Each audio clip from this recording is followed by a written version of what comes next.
اسرار مرگ نابهنگام نابغه سینمای تاجیک نظیرمد موسویف. دیشب تاریخ 15/05/2021 ساعت 22:10 با وقت دوشنبه هنرپیشه خلقی تاجیکستان نظیرمد موسویف در استودیوی دوبلیاژ همراه کارگردان سرشناس و راهبر خطلان سینما ظفر ولی در فیلم تازه تهیه بچه‌های خطلانی آواز میداد.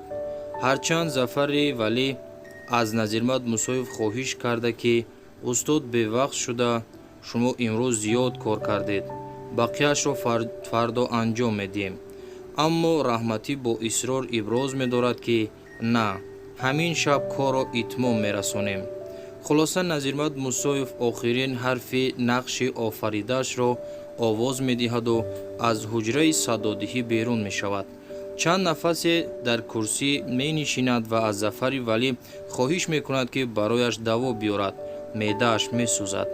در همین حال ظفر ولی به داروخانه می‌شتابد تا آمدن او حال هنرمند مردمی بد شدن می‌گیرد.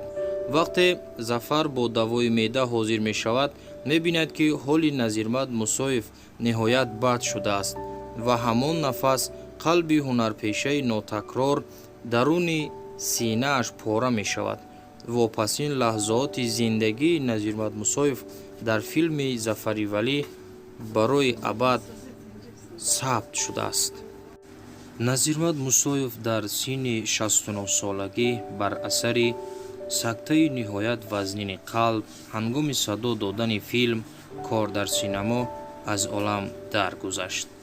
بیایید دوستان عزیز در حقش دعای خیر میکنیم.